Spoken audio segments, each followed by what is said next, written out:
You're listening to the world's smartest podcast network. When I go to Sacramento, I will pump up Sacramento. Some say the news is fake. Others say it's real. These two don't have the time to check. Instead, Turner Sparks and Michael Ira Kaplan turn to comics stationed around the globe to be their eyewitness reporters so that you can know what's really going on. This is Lost in America. All right, everybody, welcome to Lost in America, episode 235. My name's Turner Sparks. And I am Mordechai Yitzchak Kaplan. Whoa! You can find me at turnersparks.com. All my tour dates are up at turnersparks.com, so come see me live in the United States of America, September through December, and I'll be in Detroit, Michigan in July. So come to that first. You can find Kaplan at Cap in America across all social media platforms. Kaplan, on the podcast today, we have our good friend Daniel Pomerantz back to the show from Honest Reporting from Tel Aviv. We're going to be talking to him in a few minutes about BB, who I've recently learned that's what they call him, is gone. He's out. Bye-bye, BB. They're singing in the streets of Tel Aviv. Where Benjamin Netanyahu, or Benjamin, or how they pronounce Benjamin. Benjamin Netanyahu. Benjamin is the tribe of the Israelites. What came first, the Yahoo, calling someone a Yahoo, or Netanyahu? Oh, I don't know. Good question. Those questions and more will come when you to tour Israel, you can use that bit.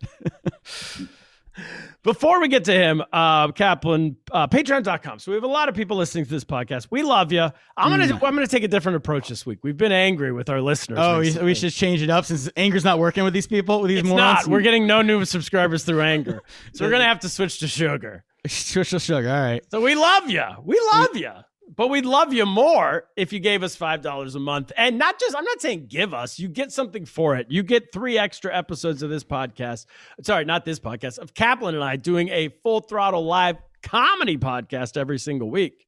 Mm-hmm. Patreon.com/Lost in America. For $5, you get that. For $10, I'm not sure. You get something. Oh, you get a t-shirt. You get a t-shirt, number 1 in Armenia.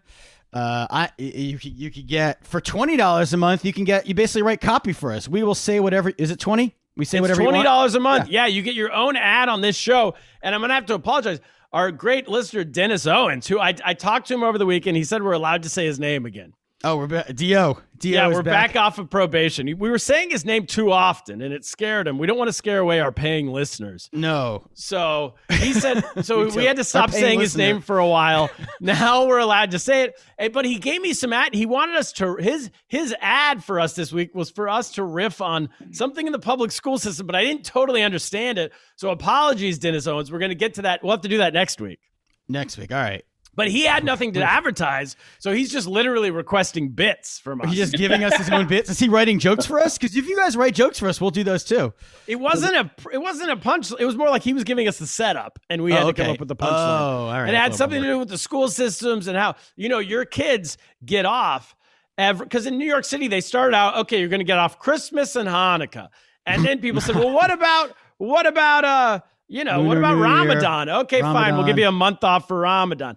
And then everybody said, what about us? And it went all the way down to Protestant Day. Now there's Protestant Day. Your kids get the day off school for it because some Protestant complained in Brooklyn that they weren't being represented enough.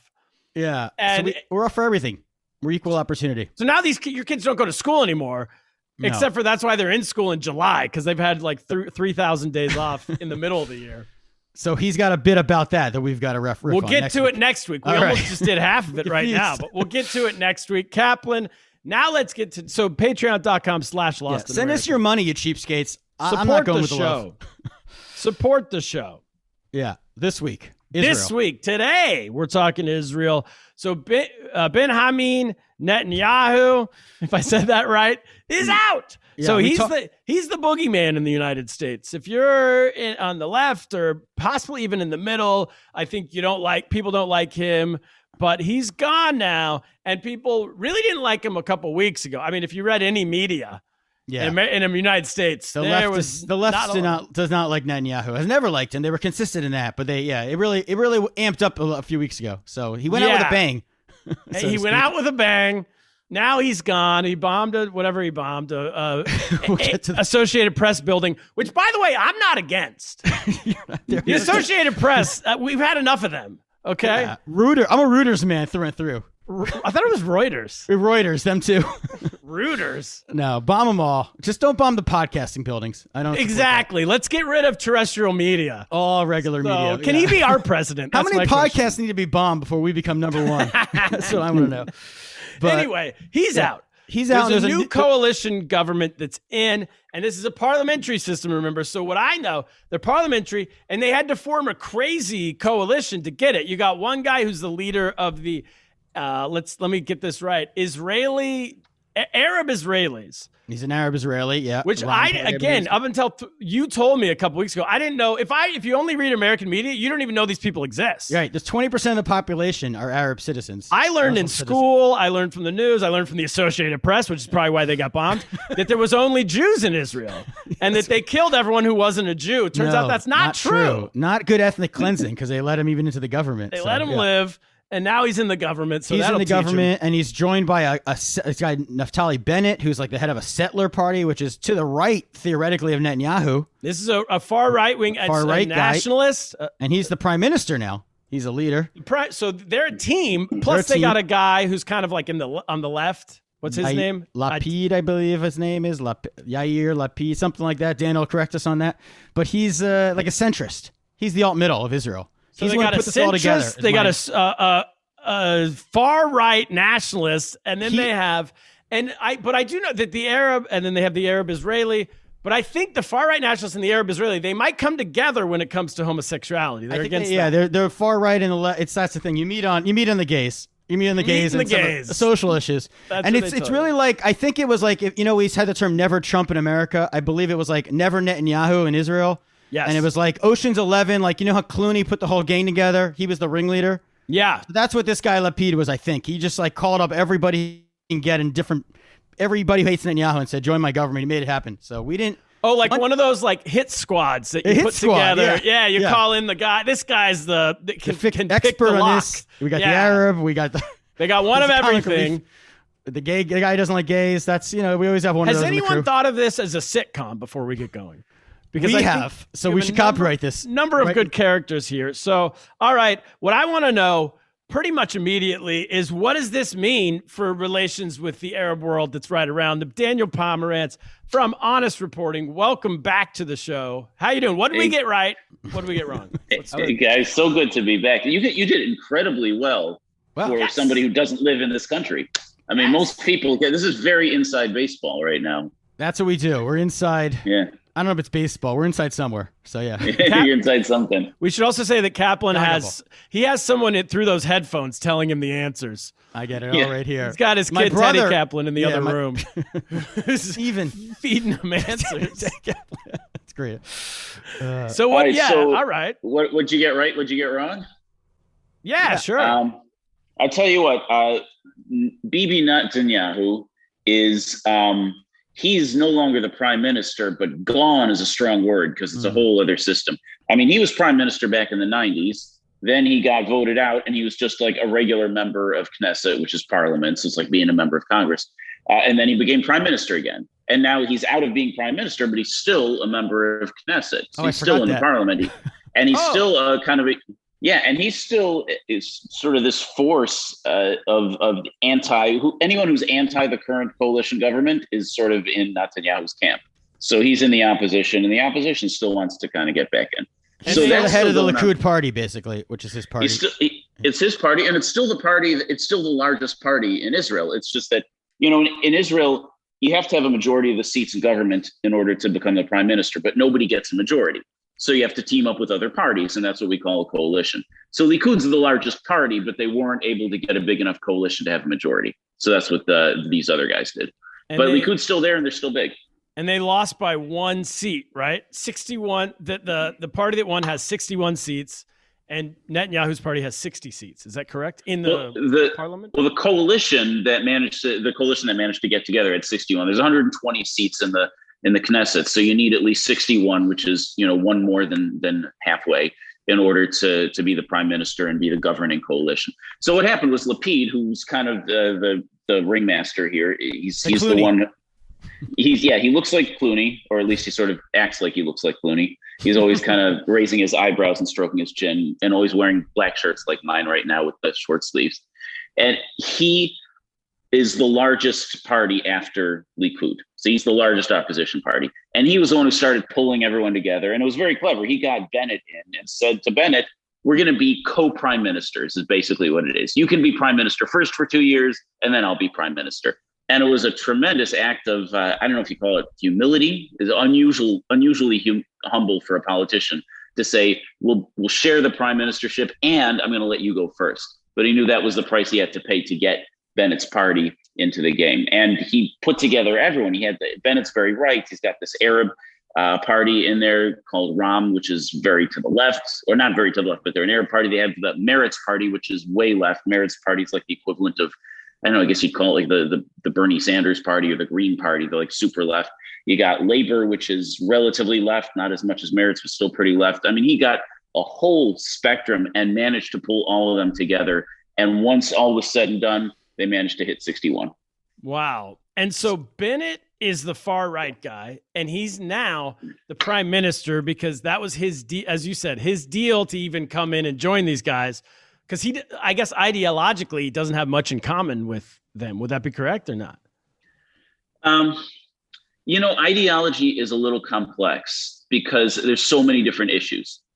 In terms of whether there should be, you take some issues like settlements. He is in favor of settlements. Meretz, which is the very left party, is very against settlements. So in that sense, they don't have a lot in common.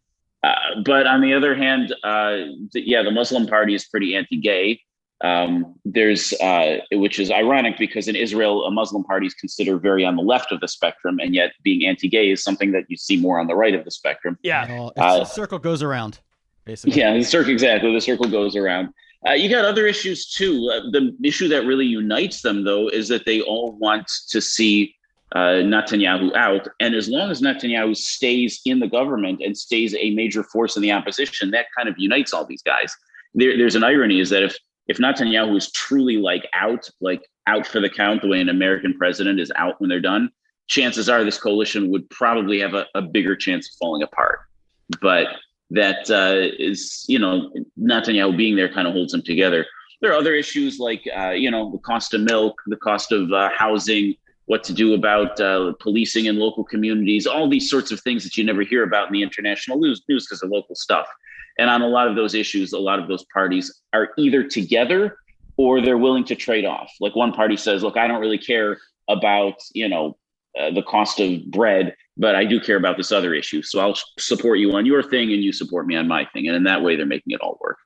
Okay. So Bennett is, I read that he used to protege of Netanyahu's. Is that correct? Or he somehow was on his council or something?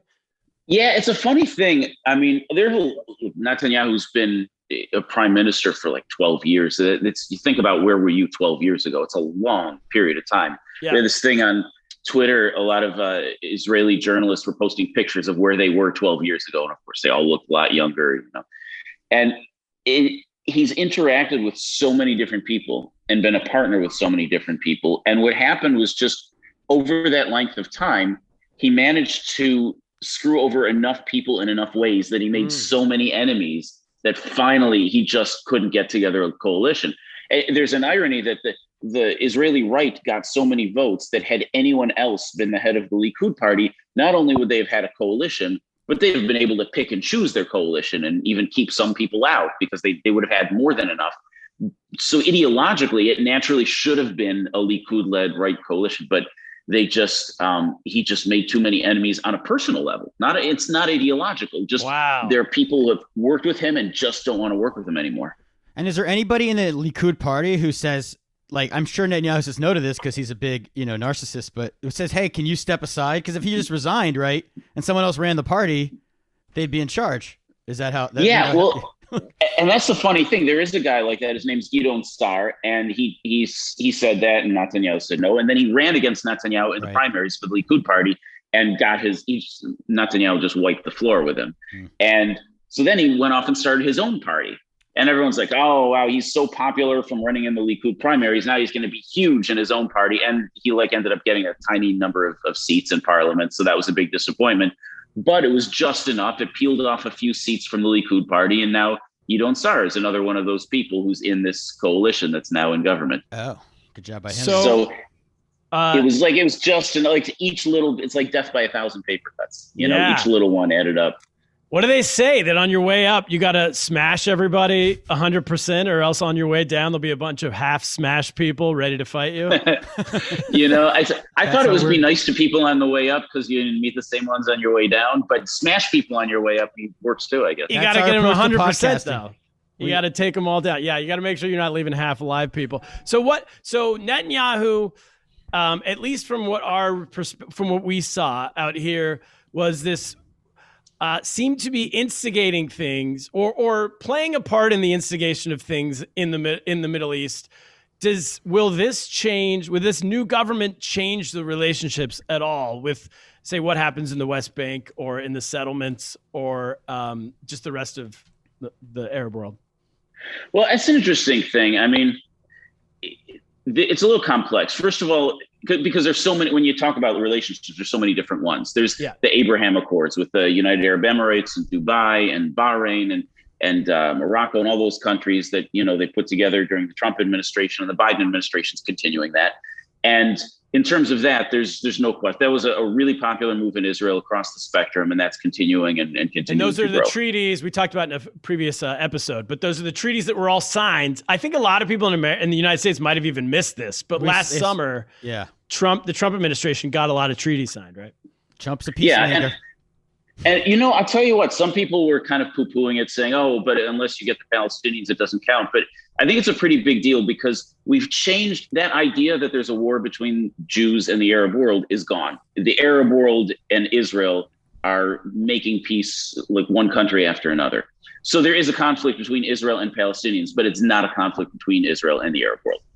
And actually, the Biden administration said that they're looking to sign even more of those treaties in the coming years. So it's one of the few things that they actually are continuing from the Trump administration. Like I said, whoever you agree with, a stop clock is right twice a day, right? Just because you disagree with someone on a lot of things doesn't mean they might not be right on something. So there's those treaties. Then there's what'll happen with the Palestinians. This is a tough one because, it takes two to tango, right? It's sort of like saying, to me, well, so are you going to go out and date Claudia Schiffer? And it's like, well, I'll ask, but she's going to have something to say about it too, right? I don't know. What does she look like these days? Claudia? Oh, that's a good point. Get a better reference. Catch her on the way down, Dan. Yeah, exactly. You might be able to get her. It might be too. Hey, as far as I'm concerned, she will always look the way she did in Wayne's World. You look good in that ripped T-shirt, man. Come on, I'll sell you some short. I know that was the only name I could think of. I should have said Bella Hadid or something, right? Oh yeah, well that would. Yeah, it would be topical anyway. Yeah. So the thing is, the Palestinians have been really clear that to them, occupied Palestine means all of Israel. And that compromising on that is it's like a harm to Palestinian dignity. And dignity is an important value, and I can understand that. But if you don't make room for compromise, it's hard to see how this is going to play out. So, even when you had very left leaders, and I'm talking, going back to the early 2000s, you had people like Shimon Peres and Ehud Barak and Ehud Olmert, these leaders from back then, they weren't able to close the deal either.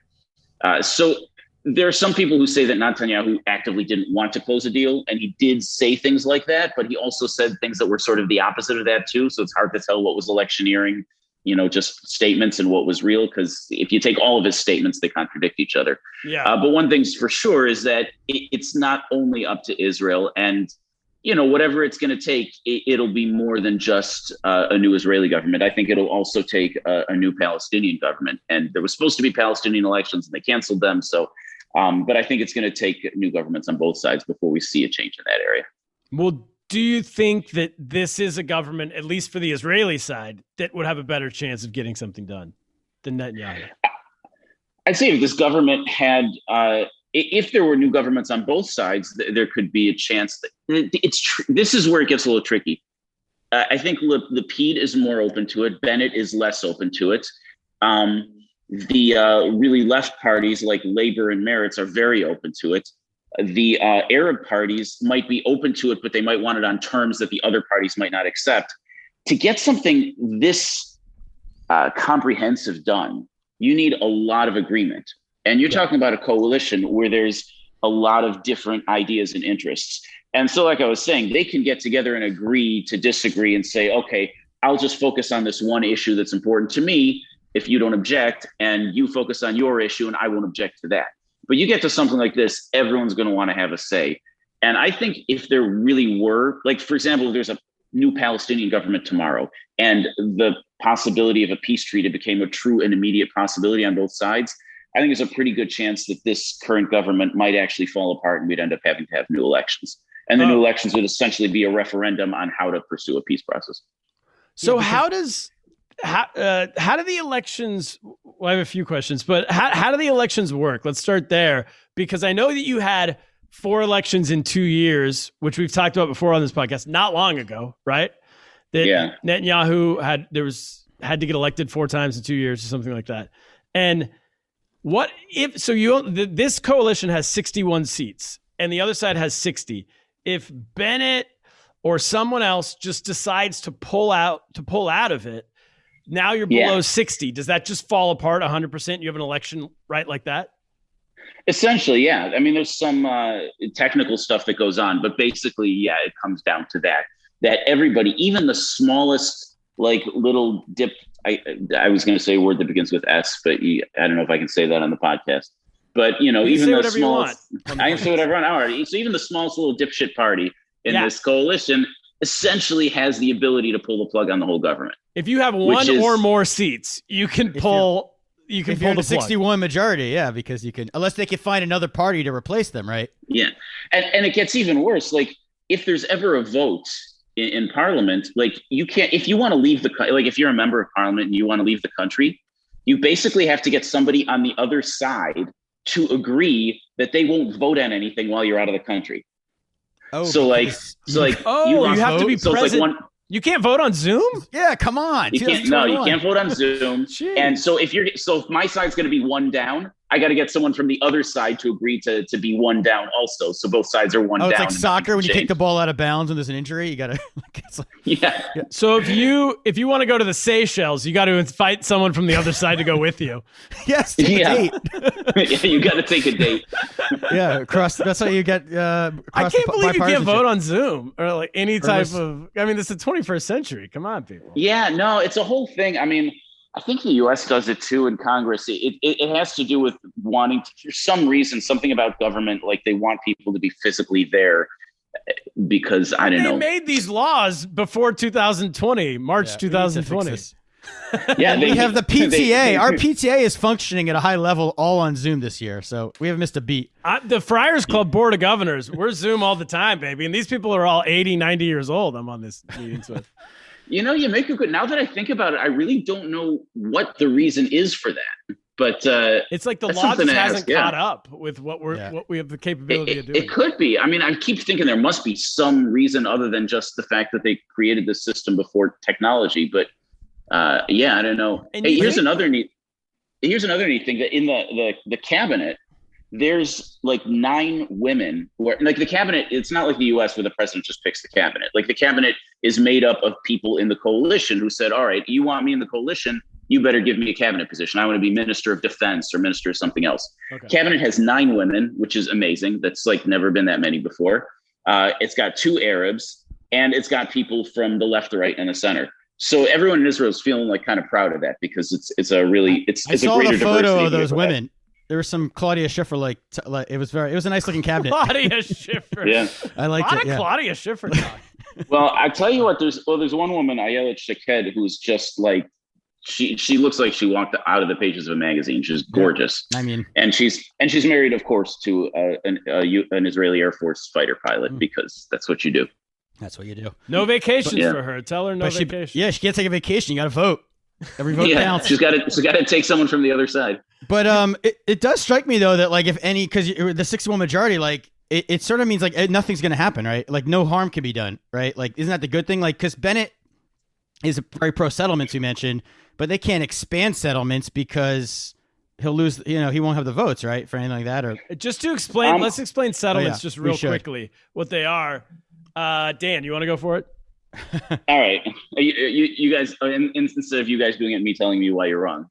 Sure, yeah. That's we'll the game, save right? some time. We're cutting time off this episode. Trimming the fat. Yeah. All right. Well, in 1948, Israel was created as a country, and there was this whole plan for going way back here. Actually, we're adding fat now. Yeah. So then at that time, right around that time, Jordan invaded and took a bunch of land, and then in 1967, Jordan tried to use that land as a launching point to attack Israel, but Israel stopped the attacks, took that land from Jordan. And so now you have this land that Israel wasn't part of Israel before 1967. But what people forget is it also wasn't part of Jordan before 1948. It was only part of Jordan for 19 years. So there are a lot of people in the world who say, well, it's not really, Israel hasn't annexed that, so it's considered not completely a part of Israel. And so when people build homes there, they call them settlements. And a lot of countries in the world call it occupied territory. And there's some debate in legal circles whether it's truly an occupation in the legal sense or not, but it's frequently called that. When Israelis build homes there. Right, when Israelis build there's homes. these Jewish outposts, basically, of towns. Some of them are more like cities, right? And some of them are like smaller. And most of the people who live there are Palestinian people? The majority of the people of the population out there is Palestinian. Of the West Bank. But there's of the West Bank, which is this area that I'm talking about. Yeah. And then there are also the Palestinians who are there. They either are or descended from people who are citizens of Jordan. But in 1988, they all gave up their Jordanian citizenship. And so now they're all citizens of the Palestinian Authority government, and they vote in Palestinian elections when they have them, which is basically never. But when they have them, they vote in them. And they're there. And there's this debate in the world and also debate in Israel about whether Jews should build homes in this area. And the people who are in favor of it, like Bennett, say, look, we have this ancient history there. Before Jordan renamed it the West Bank, it used to be called Judea and Samaria, and it's Judea because that's where Jews were, so we should live there. But then there's the parties on the left who say, it wasn't part of Israel before, and there's other people living there now, and you shouldn't be going and building things in a place where people feel like you're violating their home and their territory.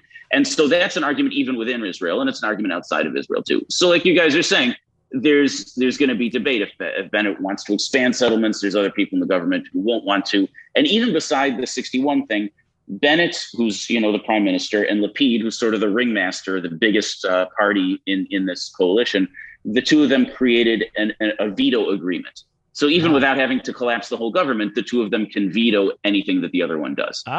Do they have unlimited vetoes, or is it like lifeline, like challenges in a sports game? You only can use them a certain number of times, or? I'm pretty sure it's unlimited. The idea is to get them to just not do anything in the first place that would even get too close to the line. Right. And what about Abbas? He is the leader of the Islamist party. Is that what they're called? Mansour Abbas from the Islamist party. But I want to throw in this interesting fact that surprises people. Netanyahu spoke in a way that was very pro-settlements. But if you actually look at the numbers, settlements grew less under his time than they did in any other time in Israeli history. See, he was actually very careful politically he would say the right things to support his base, but he didn't actually let settlements grow very much at all. All talk, no action. That's it, baby. All talk, no action, baby. Yeah, and that's actually where Bennett got his popularity from, was saying, hey, Bibi says he's in favor of settlements, but he's really not. And Bennett was right about that. So just because there's this idea, well, now we have this government that's going to, are they going to be more anti-settlements because they're more left? And the truth is, regardless of what Bibi said, he didn't actually, promote settlements as much as his reputation would make you think. But that's on purpose. He wanted to have that reputation.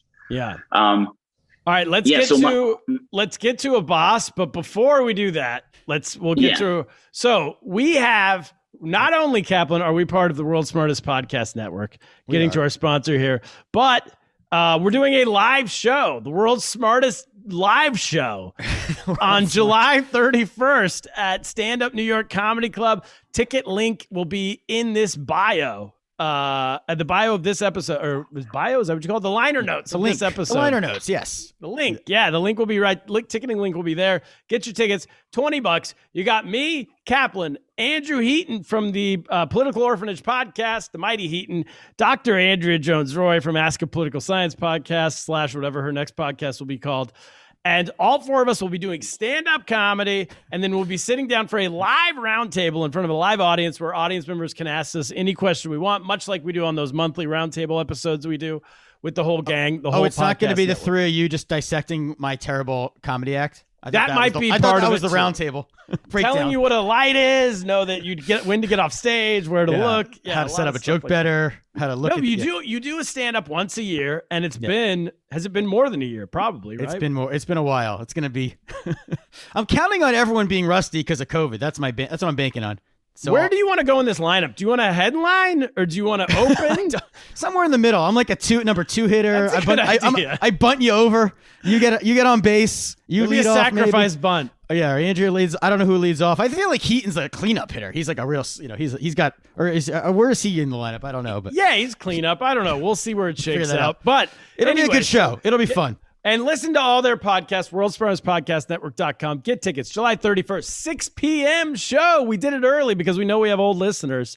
You can get to bed early, people. I heard my mom is very excited about the 6 p.m. time. So good. We'll be there. It's a Saturday night, too. We normally drag these people into town on a Wednesday. So no, this is Saturday night in New York City. And New York is back. So stay over. Come in from out of town, all of our fans. Yeah, maybe we should do an after party somewhere. That'd be a good idea. See how many tickets we sell, then maybe. Hosted by your mom. Yeah, that would be great. Cap, now a word from your local sponsor. All right, we're back. Thank you, sponsors. Thank you so much for always keeping the lights on. We're these Patreon subscribers don't always carry their weight. The ones we do have do, but everybody else not so much. So we need that sponsor a little bit. Yeah. Now let's get back to the show. Okay, so Abbas is the head of the Islamist Party. You were saying Dan, you were saying that Bennett and who's the guy in the middle? I forgot his name. Lapid. They have this agreement to where they can veto each other. But is Abbas involved in this? Or the Islamist Party? Do they get to veto as well? I don't want to speak out of turn. I don't think so. I'm not 100% sure, but as far as I know, that was only between the two of them. Because you start having veto agreements with every party, then you really can't get anything at all done. So I think it was just the two major ones. And he's the first. Is this the first time an Arab party was actually part of the government, or has it happened once before? I think it's happened once before, but it was quite a number of governments ago. Like in the 70s but certainly, this is the first time that an Arab party has played such a major pivotal role. Like they were, because it was so critical to get that 61, like every party was basically a kingmaker. And so he had a lot of leverage, and he made this speech in Hebrew that was very well received by Israel, very conciliatory, very about how we all have to, live together. It's our country together. We need to build this future together. And it was a beautiful speech. 2 days early, he made a speech to his base in Arabic saying we are never going to give up and all the land is ours and all this stuff. That somehow didn't make it into the Israeli press. We were just reading about the Hebrew language speech. So, I don't know, but it's the thing about politics. People talk out of two sides of their mouth. In the end, you're just going to have to judge everybody based on their actions and what they do. Yeah, and everybody, that happens here too. People go to like a Biden speech at like a factory in Wisconsin or Michigan sounds different from like a New York or from talking a about progressive, DC, Washington DC speech. But what did they give to this to Abbas to make him join the party? Like, how did they? There was promises of there were some villages, I believe. I think he has 4 seats, right? Yeah, which is almost as Bennett only has 7, right? So he's like only 3 short of him. And that guy's the prime minister. Yeah, well, Ben has very few, and it's a really unusual thing for someone with so few seats to be the prime minister. And then some Israelis are complaining about that. But look, he positioned himself well, and it's kind of how a coalition works. When you look at the Arab world, it's very common in the Arab world to see a lot of tribalism. Like you look at Iraq. When Saddam Hussein was gone, that place like disintegrated into like 50 different groups that were all fighting each other. And then ISIS grew out of there. Great job by us. Yeah, exactly. You can say what was worse, going in or going out, but it's the combination of the two created this situation. And the reason is you see the most stable governments in the Arab world tend to be the ones that have really strong dictators who just keep everyone really fiercely in line. And Israel it's in the Middle East. It's got that tribalism. It's got lots of different groups with different interests. But we somehow managed to do something different, which was to just put all of them in the government together and see how it shakes out. And so people debate in Israel, does this have any chance of lasting? And my thought is, well, precisely because it reflects the nature of the Middle East, it may actually be just the right fit for this place and time.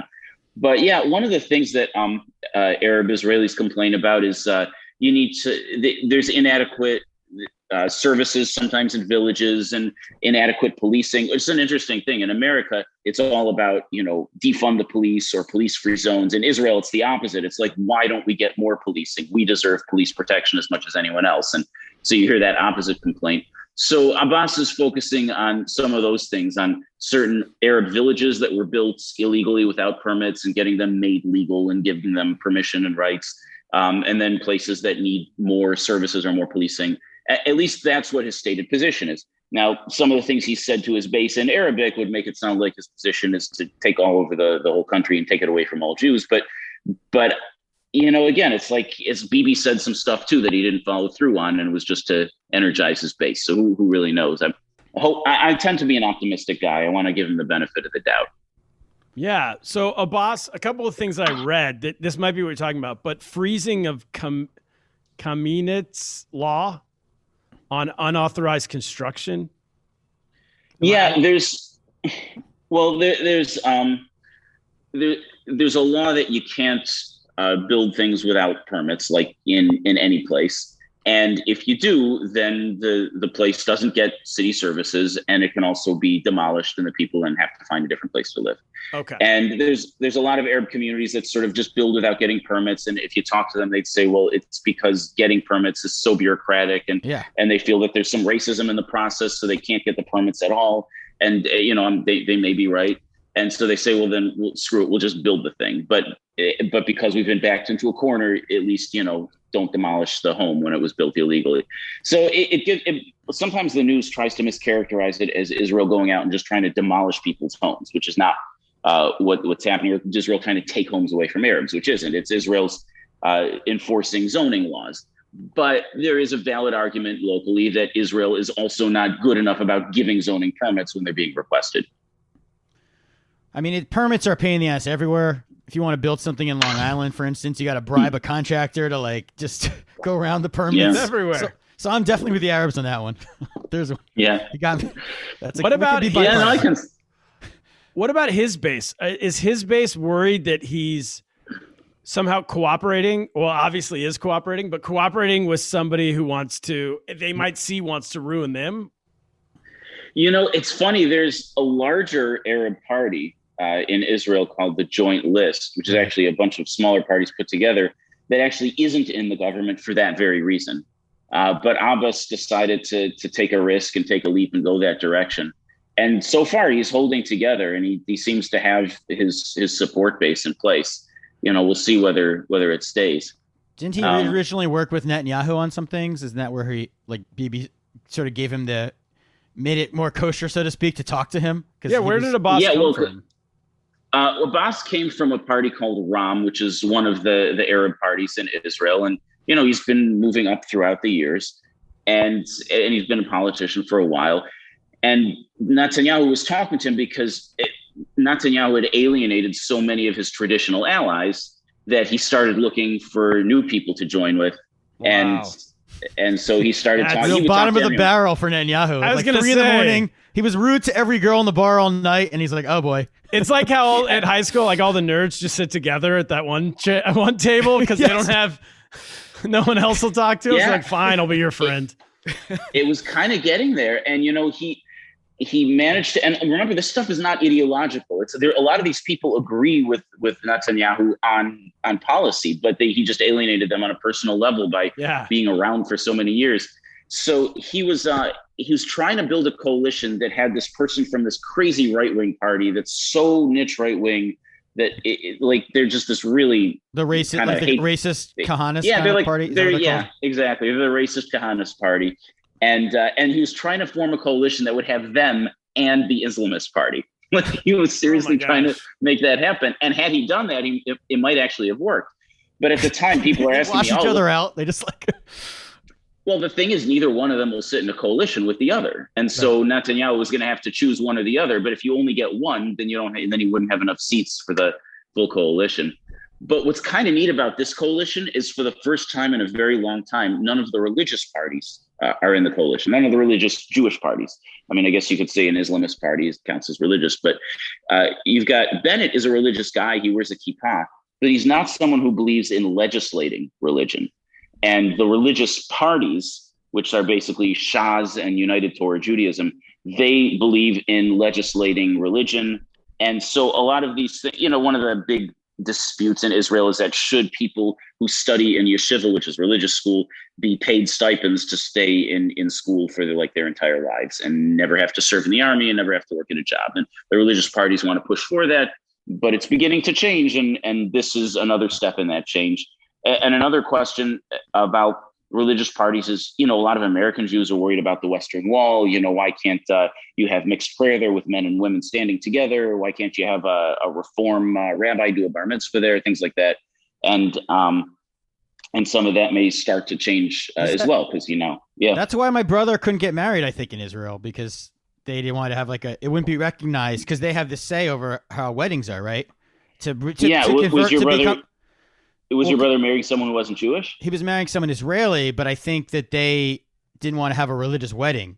So for him to be a citizen, it wouldn't be recognized as a wedding, and then he would become a citizen. Wait, because he's not a citizen? It's it's such a loophole. If he could have the wedding in America, and then they present the license, and then he can become a citizen. It was because I believe the religious community doesn't count, right, weddings if they're not. They only want them to be. Well, there's no such thing as civil marriage here. You get married in Israel, it either has to be with an imam, a priest, or a rabbi. Right. And the only rabbis who are allowed to do it are Orthodox rabbis. That's what it is. They didn't want to have an Orthodox rabbi. Yeah. He didn't want to. You could have... my brother's wedding, yes, yeah. I don't get it. You could have a fun, totally secular party and just have the rabbi come in and do his bit and then leave. But if you don't want an Orthodox rabbi, then there's no other option in Israel unless an imam or a priest.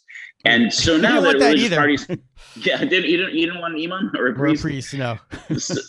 So now that the religious parties are out, maybe there could be a possibility of creating a new law that actually allows civil marriages, where you just go to the court and sign a paper or something like that. But for now, there's still that loophole. You go to Cyprus, which is a hop and a skip away, and do it there. Right. Well, the Islamic Party is not religious as the other ones, right? Either. I read that they don't believe which in party? The Ram Party, whatever is that what it's called? Yeah. Abbas's party. He's not for Sharia law or anything like that. I mean, he's just a conservative kind of anti-Islamist, but.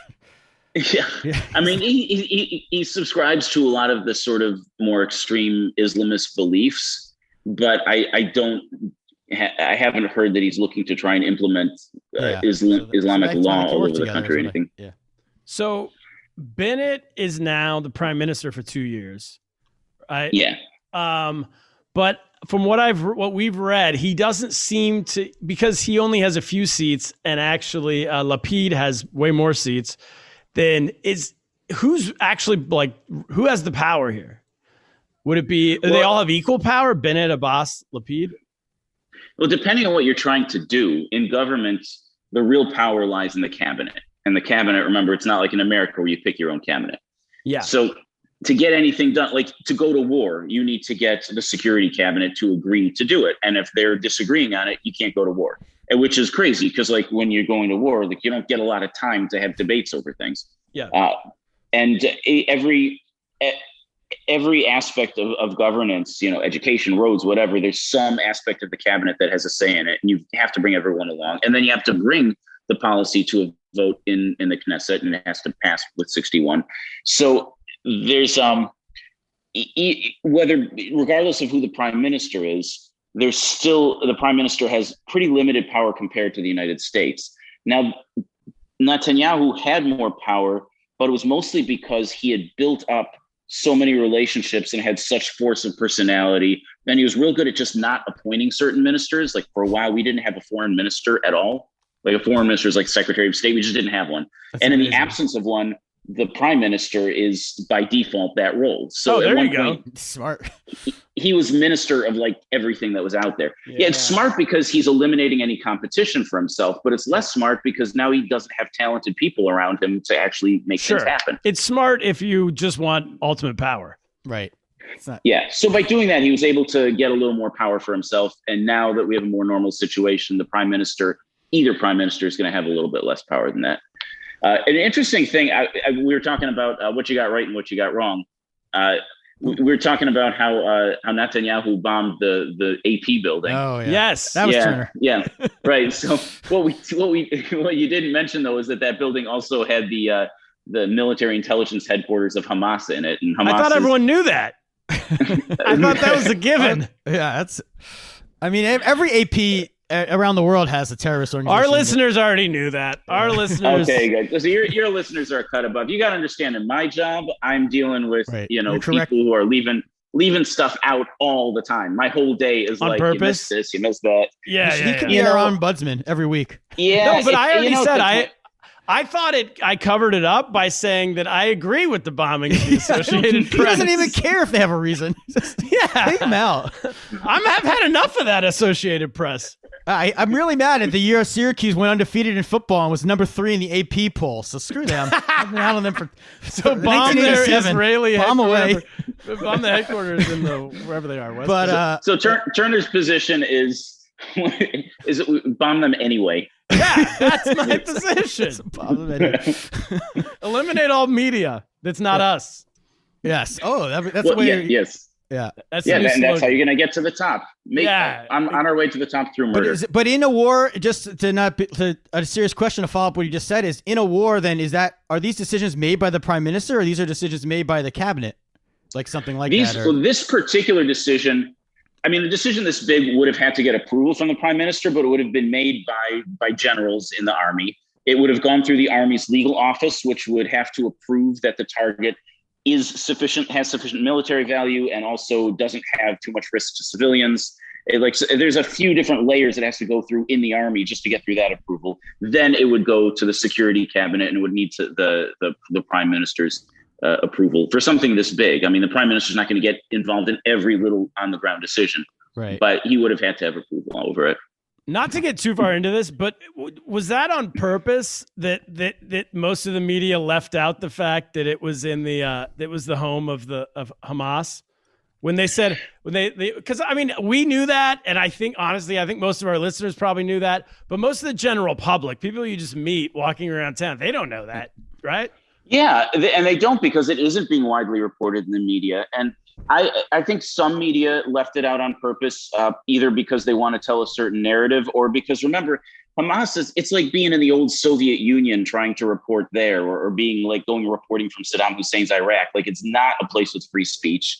And if you say the wrong thing, you get kicked out. Yeah. Like, there was the head of the United Nations Relief Works Agency located in Gaza said that Israel did not intentionally target civilians and was very careful, and Hamas kicked him out of Gaza. And so that UN guy can no longer operate in Gaza. By contrast, Al Jazeera, which was reporting in Gaza, just accepted an award from Hamas I saw that for how much Hamas liked their journalism. The prestigious, you don't need a Pulitzer anymore. The Hamas award. Terrorist organization gave you an award. For the Hamas Journalism Award. Can we win do they give podcast awards? Because Turner, I don't know. We might have to, I'll stop reporting on. I'll report half truths from now on if I can get an award from Hamas. If there's a award from Hamas at the end of that rainbow. Sure. I tell you what, there's got to be an application process. Yeah. We'll have to check that out. With Lapid, he said 2 years. Bennett, I'm giving you the first 2 years. I'll take the next 2. It sounds like this might not make it 2 years. Yeah. I always thought it was just like, this is the funniest thing. It's like, it's like in student council at school, where like you can't figure out who's going to be the student council presidents. So like, let's be co-presidents. Yes. It just seems like the cheesiest thing, but they do it. So yeah, this guy named Benny Gantz, who was a real famous general and a real popular guy in Israel, and he joined with the Yair Lapid, and like their platform was, we're going to be just anyone but Bibi, right? Never and Bibi. It was like never Bibi. Yeah, it was like never Trump. Well, yeah, it was their exact phrase. After Bibi, just not Bibi. And so they were working on getting there, but they didn't quite have the votes. And it looked like we were going to not have a coalition. And Gantz said, look, the people have spoken. I'm going to join with Bibi just so that we can have a stable government, because that's what's more important right now.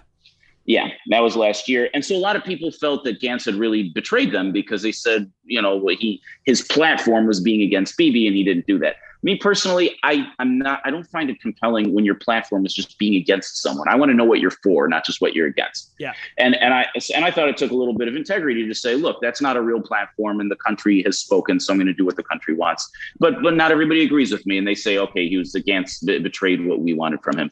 But what happened, of course, is that the second time, so they made a deal that they were going to be co-prime ministers, and Bibi was prime minister. And of course, everybody knew this just shortly before the changeover was going to happen, or, a good half a year before. Bibi pulls the plug, because remember, anyone with enough seats can pull the plug on the whole government. So Bibi pulls the plug, and we go to new elections, and Bibi's assuming that, he's going to win more seats and not need to share with anyone anymore.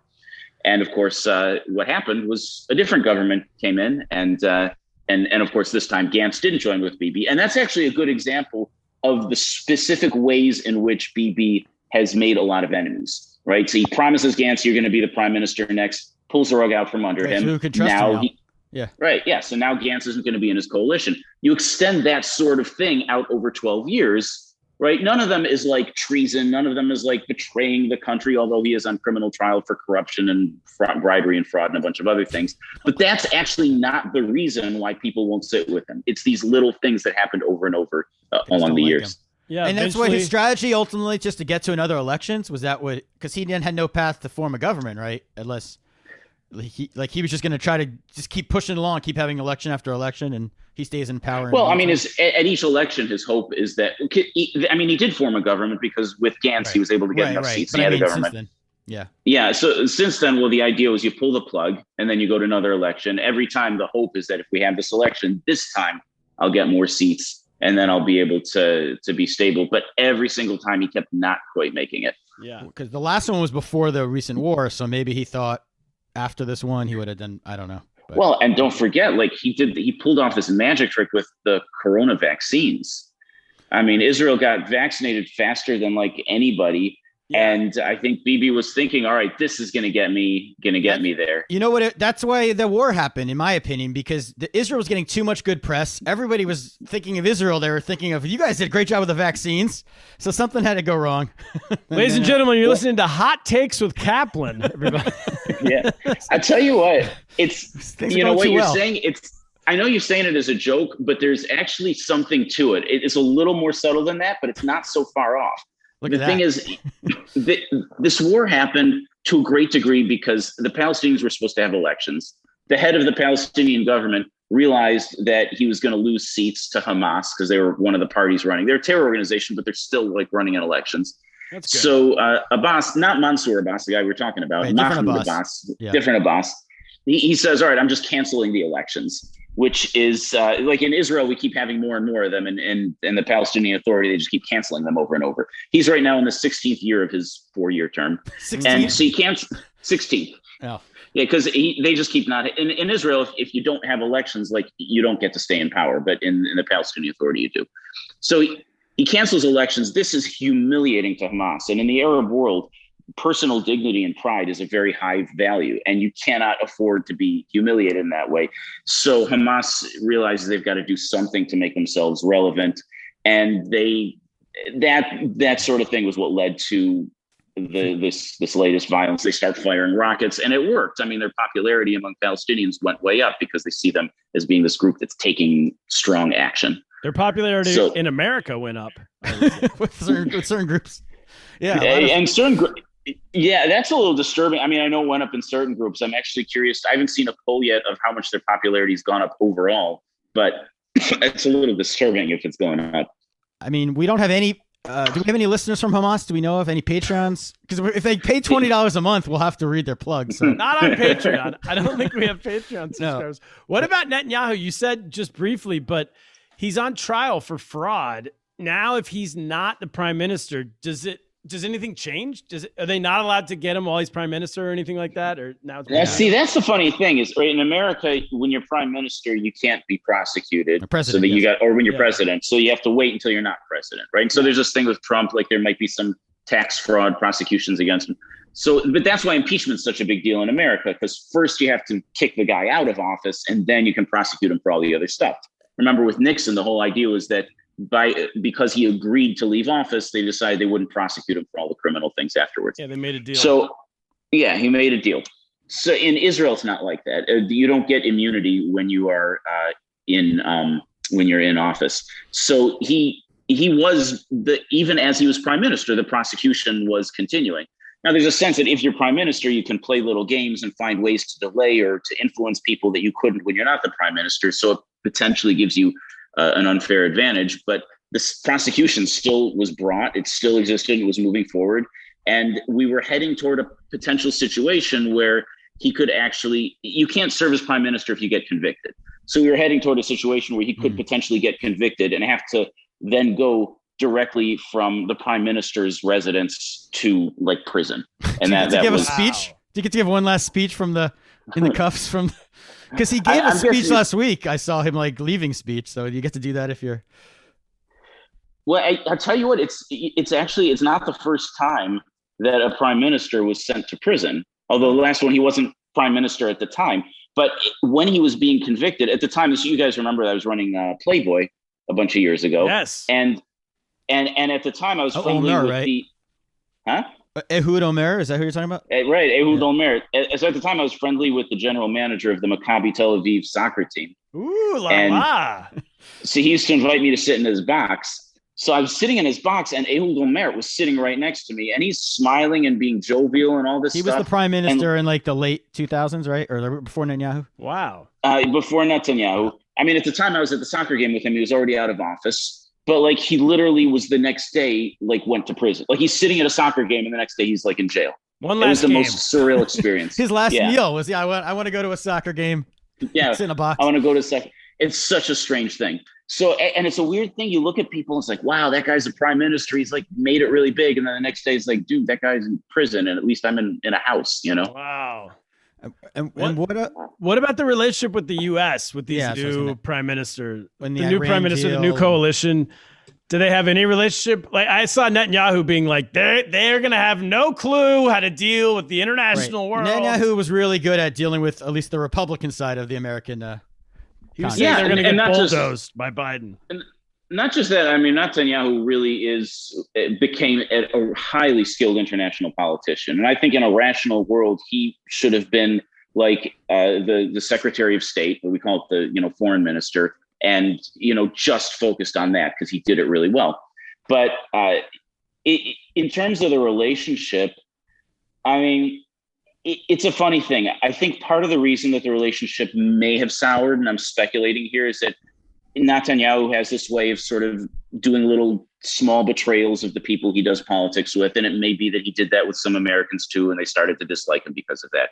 So if that's the case, a fresh start will definitely be a big help. He did speak in Congress against the Iran deal, which I think pissed off Obama and like some. Yeah, it did. And, I suppose you could make the argument that he should have gotten Obama's support for him to speak in front of Congress rather than going against this thing that was in Obama's interest. There are other people who say, well, he was speaking on a topic that was a consensus issue in Israel, and isn't his obligation to speak for the Israeli people, not, for American factions or, of different sides. But here's on the other hand, right? I'll give you, so that's on the one hand. On the other hand, a lot of the issues that Israelis have a problem with are not the things that Americans are focused on. It tends to be local things, permits for houses, the cost of milk, real estate prices, monopolies are a big deal here. They control a lot of things and we need more monopoly busting. That's what Israelis focus on. All right. Yeah. So that's what Israelis focus on. And the consensus issues in Israel, a lot of the issues that people want to pressure Israel about internationally, things like the way Israel defends itself, the way Israel keeps its borders secure, whether Israel should give up land to different groups. Those tend to be consensus issues in Israel. Not unanimous, there's always niche groups, but generally consensus issues. So I think if America's idea is that Bennett or Lapid or anyone in this coalition is going to somehow do a 180 on the issues that American presidents want. I think they're going to be disappointed by that. And if that's the source of tension, then that particular tension may continue.